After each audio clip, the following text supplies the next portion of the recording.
तो भैया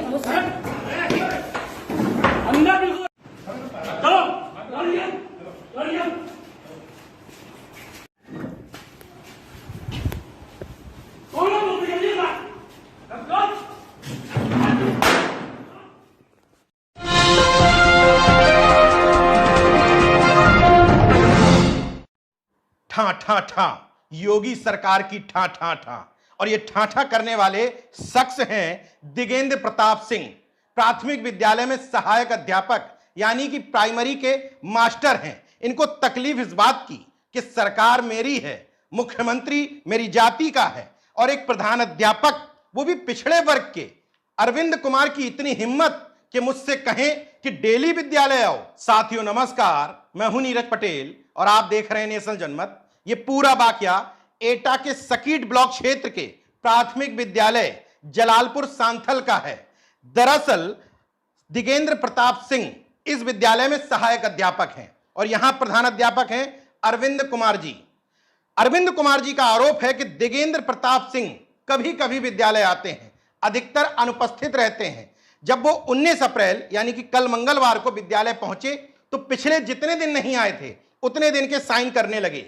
इसको लेकर जब प्रधान अध्यापक ने टोका, और टोकना भी चाहिए था, यही उनका काम भी है, इसी बात को लेकर पहले झड़प हुई, मारपीट हुई, उसके बाद फायरिंग से एक नहीं 3 बार ठा ठा ठा मतलब 3 बार फायरिंग की।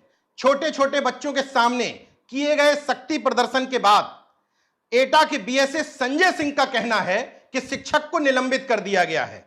अब एक सवाल यहां यह उठता है कि अरविंद कुमार चूंकि प्रधान अध्यापक हैं, बैकवर्ड हैं, तो उनकी हिम्मत नहीं है कि इस राज्य में यह कह दें कि उन्होंने इस शिक्षक की कंप्लेंट पहले किस किस से की थी।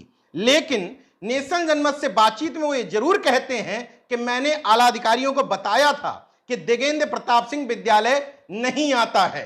तो अब सवाल है कि बीएसए साहब जो अब कह रहे हैं कि हम सख्त कार्रवाई करवाएंगे, शस्त्र लाइसेंस निरस्त करवाएंगे, मुकदमा दर्ज करवाएंगे, तो बीएसए होने की हैसियत से क्या संजय सिंह साहब से पूछना नहीं चाहिए कि दिगेंद्र प्रताप सिंह साहब क्यों नहीं विद्यालय जा रहे थे? और अगर उनको इस बात की सूचना थी तो क्यों इनको पहले निलंबित नहीं किया गया? और अगर सूचना नहीं थी तो योगी सरकार जो ठोक करके दावा कर रही है कि हमारे राज्य में प्राथमिक विद्यालयों की हम दशा सुधार रहे हैं, तो क्या उनके राज्य का मतलब यह है कि उनके सजातीय शिक्षकों को इससे छूट दे दी जाएगी?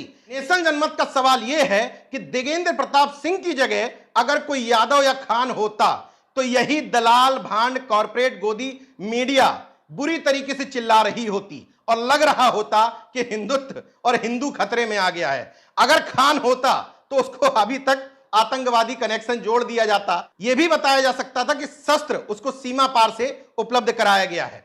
चूंकि योगी आदित्यनाथ की सरकार है, राम राज है और उन्हीं के सजाती एक सहायक अध्यापक ने इस घटना को अंजाम दिया है, तो एक अखबारों में दब के खबर खत्म हो गई। इस पे डिबेट नहीं होगी, एक एक घंटों के शोज नहीं बनाए जाएंगे, हिंदुत्व खतरे में नहीं आएगा और लॉ एंड ऑर्डर खराब होने की सिचुएशन नहीं बताई जाएगी। मान लीजिए सरकार सपा की होती और यही व्यक्ति यादव या खान होता, तब क्या हो रहा होता? तब जंगल राज हो जाता, पूरे प्रदेश को राष्ट्रपति शासन लगाने की मांग की जाने लगती और किसी के द्वारा नहीं, यही दलाल मीडिया जंगल राज बताता। लेकिन पिछले 5 साल और अब तमाम घटनाएं सामने के आने के बावजूद हैसियत नहीं है इस दलाल और गोदी मीडिया की कि कह दे कि लॉ एंड ऑर्डर ठीक नहीं है। कुल मिलाकर के नेशनल जनमत सिर्फ इतना कहने की कोशिश कर रहा है कि सरकार कोई हो, घटना कोई भी अंजाम दे, मीडिया की जिम्मेदारी होती है दोनों घटनाओं को समान प्लेटफॉर्म पर दिखाए।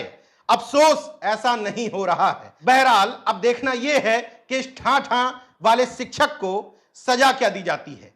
देखते रहिए नेशनल जनमत, जागरूक और सजग बने रहिए। जय विज्ञान, जय संविधान, जय लोकतंत्र। धन्यवाद।